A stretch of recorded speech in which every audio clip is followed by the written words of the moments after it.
Hello everyone and welcome back to this next lecture in the machine simulation series, and this is where we had left off in the previous lecture where we had tried to draw the flux lines in a squirrel cage induction motor with of course a very simplified representation of a stator coil. So what we had done is I had chosen the stator coil to be a very simplified coil which is just being wound in these two slots. So basically, if this is the inner circle is the rotor and the outer two circles denote the stator, and that can be compared to what we have here. So we have the inner circle which is the rotor and the outer two circles which is the stator. So therefore if we take a cross section of this, that cross section is with what we get here. And here I've only assumed in a real motor we would wind the windings will be all over the circumference of the stator, because you want to utilize the stator to the maximum possible. This is of course a distributed winding, and this is also very complicated to actually explain, so I will not start with this.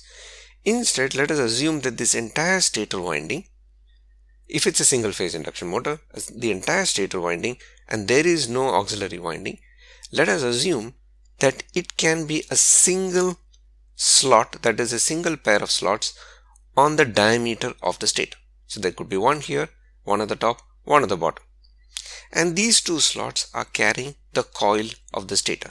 So the coil consists of n turns, any number of turns, doesn't really matter now. It consists of these n turns which is carrying a current I, and that's what we were trying to do here. So if we take this cross section and we assume that the current in this slot is flowing into the page and in this slot is flowing out of the page, then in that case we can draw these flux lines in this manner. And this comes from simple Ampere's law. Because why? And this is according to also the first experiment created by Hans Christian Overstep. So the idea is, if a current is flowing in a conductor, it will produce a magnetic field around it, and these magnetic lines of force will be concentric lines of force which enclose the conductor and will keep on weakening as it radiates away. That's what it is. So the direction of this magnetic flux can also be determined by the right hand thumb rule. So if we hold the conductor with our right hand, with the thumb outstretched and pointing in the direction of the current, then the direction in which the fingers encircle the conductor denote the direction of the magnetic field. So if we say that the current is flowing into the page here, then the direction of the magnetic field here will be clockwise. And conversely, for the lower slot, the magnetic lines of force will be counterclockwise. So we had also talked about the idea is that this entire flux path, so if you take any one flux path, of course it is not a great diagram, but if we take any one flux path, we see that the flux path consists of three different segments. There is a segment through the stator, there are two segments through the air gap, and there is one segment through the rotor. Now both the stator and the rotor are consisting of high permeability magnetic materials, right? This could be iron, laminated iron, or it could be even advanced alloys. There are several alloys being used which also have high permeability. So it could be any of these materials. So the magnetic permeability through the stator is close to 1000 times the magnetic permeability of air. Therefore, in this entire flux path, one could say that the significant reluctance is offered by these two air gap segments. Right? Now, again, this is probably not a good diagram, but when we do draw the flux lines, we will see that the flux always chooses the path of least reluctance. Just like current. Current will always flow through the path of least resistance.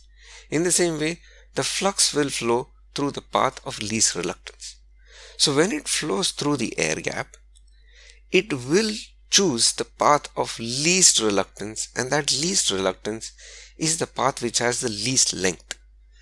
And in this kind of a construction, the path of least length is the path along the radius, right? So if I draw a radii here, one will actually see that all these flux lines will be along the radii of this circle, right? And we can keep on drawing these flux lines as much as possible. But typically one could assume that most of the flux lines which are flowing through the air gap will be flowing along the radius.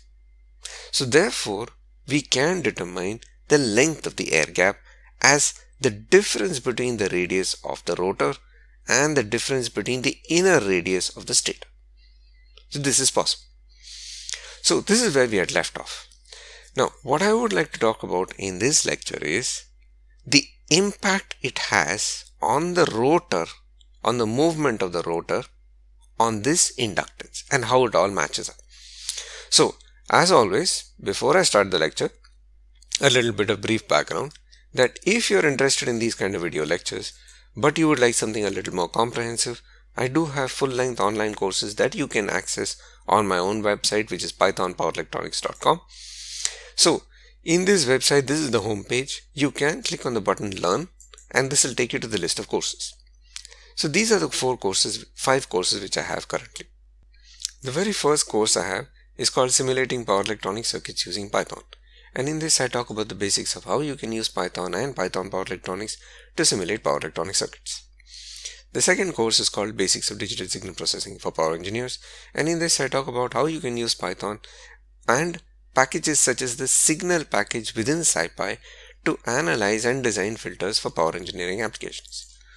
The third course I have is called Simulation of Magnetics for Power Electronics using Python, and in this I talk about how you can use Python and Python Power Electronics to simulate and model inductors, coupled inductors and transformers. The fourth course I have is called Control Analysis with Python for Grid Connected Converters, and in this I talk about how you can use Python and packages such as the Python control package to analyze and design filters for power engineering applications with a specific example of a single phase inverter connected to a single phase grid. The very last course I have is called Why Specialize in Power Electronics, and this is a free course which is targeted towards either high school students or junior undergraduates who would like to choose their specialization in the years to come. So the idea is to talk about the challenges and opportunities in power electronics to motivate young undergraduate students or high school students to choose power electronics and electrical engineering as their specializations. So all these courses are available on 2 platforms, which is Decibel Labs and Udemy, and these two, clicking on any one of these buttons in these courses will take you to the link for the course. So the link of this page is available in the description of this video. If you're interested, please do check it out. So with this, I will return back to my course. So this is where we are. As I said before, the reason for doing all this is because this same depiction of the flux can be used to calculate the inductance. And for that, let me go over to the Excel sheet which I drew before. As I already said, the definition of inductance means that it is the current multiplied by the inductance will produce the flux linkages. So therefore, a current of 1 ampere flowing through an inductance of 1 Henry will produce a flux linkage of 1 Weber turn. Right? But the question is, how do we achieve or how do we determine this inductance if we really go into flux? And for that, we can use the very basics of magnetism itself. So for example, as I already said, if we have this such a schematic and if we have a very simplified winding where there are 2 slots and there is a coil of n turns which is wound through these slots, n turns, n number of turns, and each conductor or each turn carries a current of current I, right? So therefore, in that case, the ampere turns can be said to be Ni, right? That is, every slot, therefore this slot, the ampere turns is N into I, number of turns multiplied by the current. And therefore, if we say that the flux, if we determine the flux to be flowing in such a day, in any one path, for example, we have all these paths.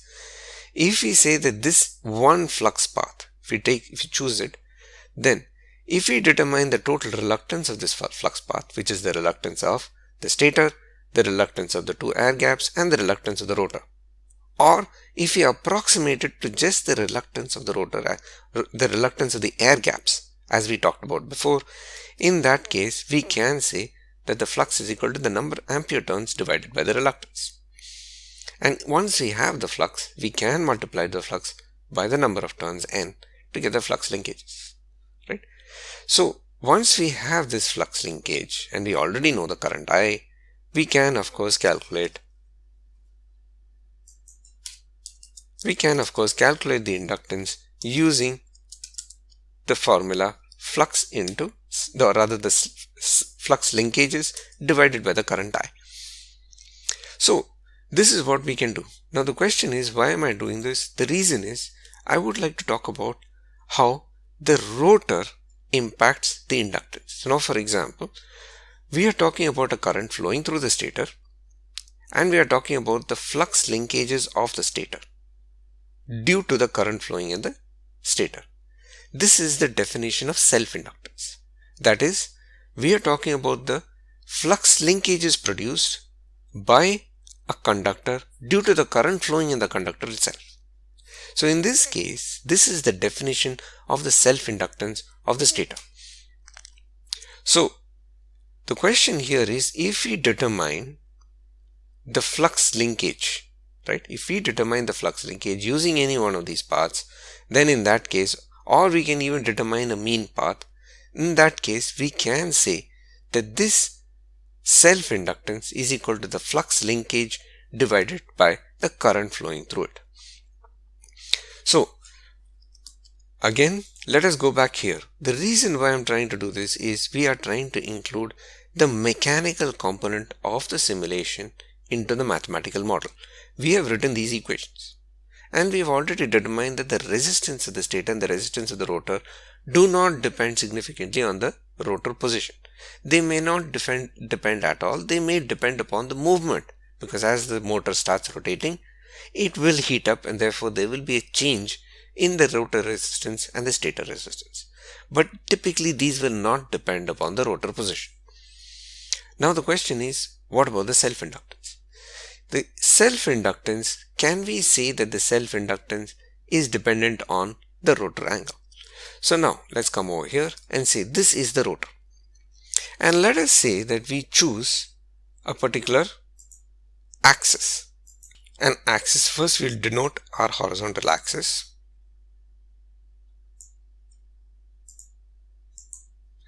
And with this axis, let us consider the position of the rotor as some particular random angle. So for example, what I will say is, in the same way we've determined the rotor position here, that is a stator. So we said that there is a stator here, that is a slot here and a slot here. Let us similarly denote a simplified rotor schematic, or rather what you can say is, let me go back to this diagram here. We see that the rotor is a squirrel cage rotor. So therefore what this means is, it just consists of bars which are short circuited either end. But for simplicity, if we choose just maybe 2 bars or just say one similar kind of coil structure, then in that case, let me just denote it here as in the same manner. So I will just choose this circle, place it here,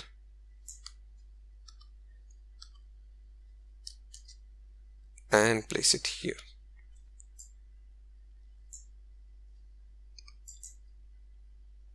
So I'm just placing it at diametric opposite points.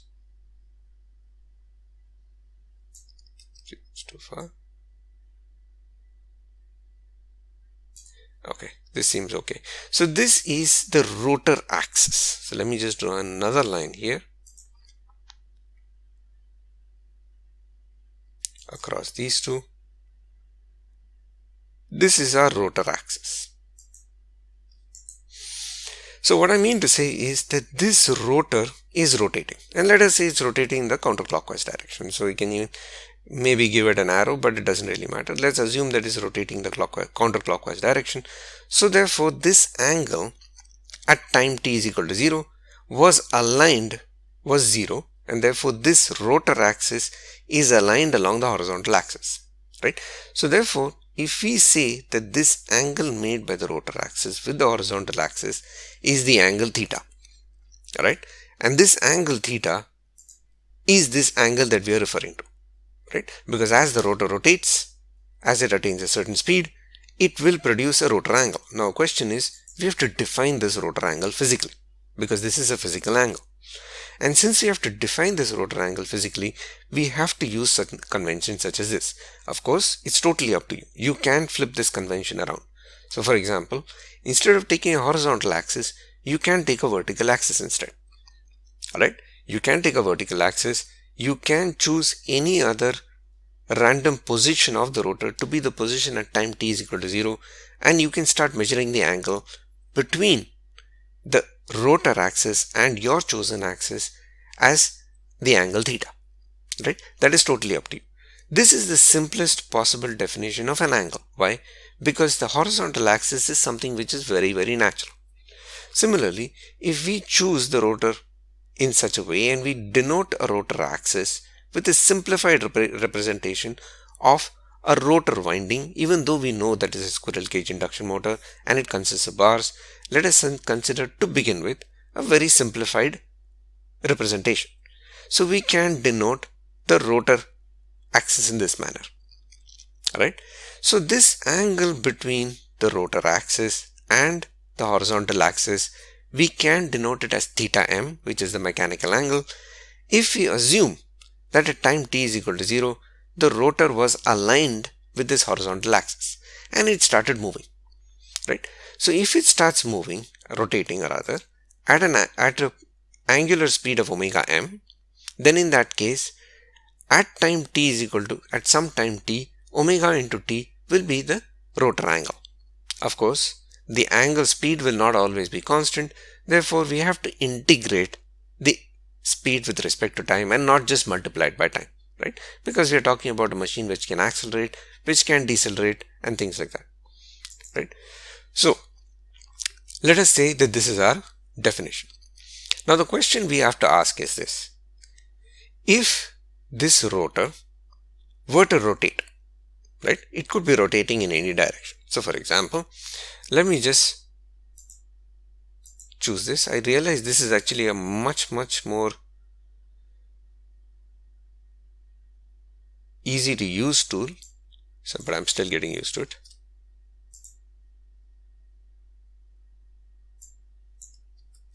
So you can see me struggling with this, but no, I didn't quite get it.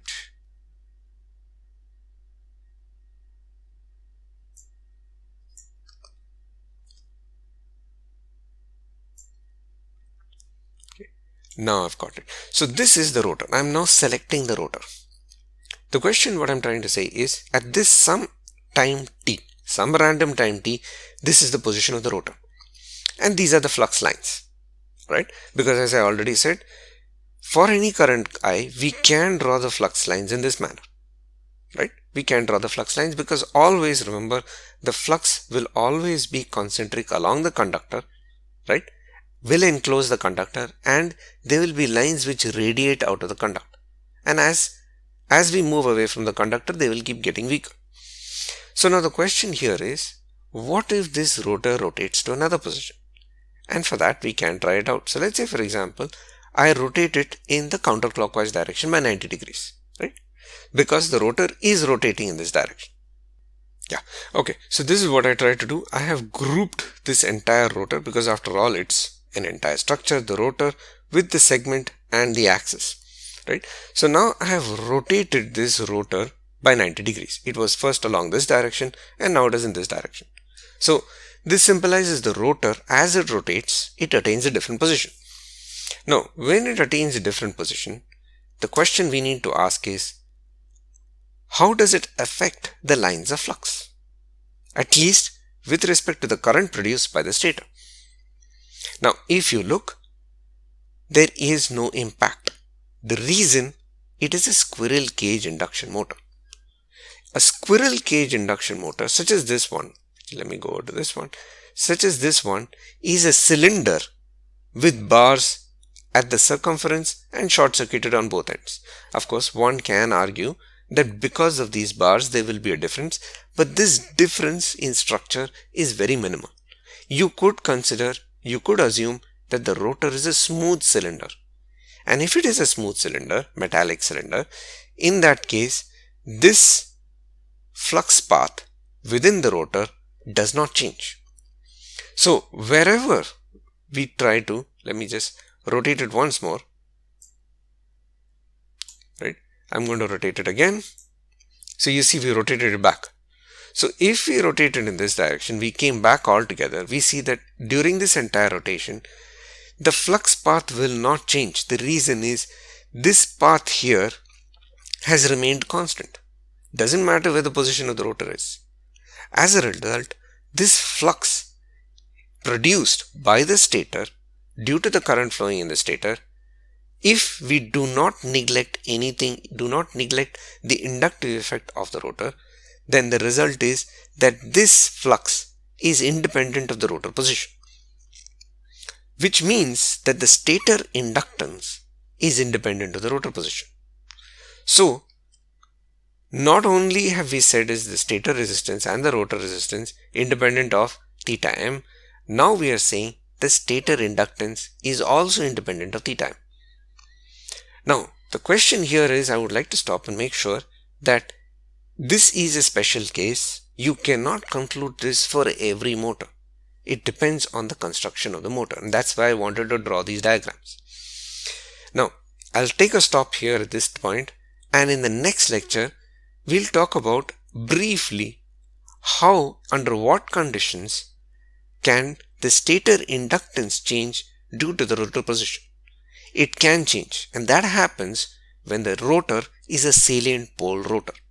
That is, instead of being a cylinder, it consists of salient poles, and I'll draw that in the next lecture. So, those kind of rotors are also used. However, those are advanced and we won't talk about it here. But in those kind of rotors, you will find that the stator inductance is a function of the rotor position. So, the idea here was to talk about using these flux lines, how does the actual rotor position and the rotor construction impact the stator inductance. In exactly the same way, we can also draw a similar kind of conclusion for the rotor. That is, if we assume that there is no current flowing in the stator and only a current flowing in the rotor, then we can draw similar flux paths for the rotor as well. And once again, we can determine that, or rather we can analyze that how will these flux lines change as the rotor rotates. The same analysis can be made as well. And this is something we'll do in the later lectures. But the question where we are trying to go is gradually, we are trying to find which of these parameters are dependent on the mechanical angle. Because at least some of these parameters have to be dependent. Otherwise, you cannot integrate this mechanical component with the electrical simulation model. Right? What we have here is a bunch of electrical equations. And these electrical equations symbolize the electrical system in the motor. But the motor is not just an electrical system, it's also a mechanical system. So we have to bring that mechanical system into our simulation model, which means we have to join these equations. We have to find a link between these parameters and this rotor angle. And that's what we are trying to do. So with this, I'm going to end this lecture. As before, if you have any doubt, please do either send me a message or email me or message me on social media, whichever is your preference. Or I will see you next week, where we will talk briefly about salient pole rotors, just to differentiate and talk about when the stator inductance can be dependent on the rotor angle. Thank you so much for watching, and see you next time. Goodbye for now.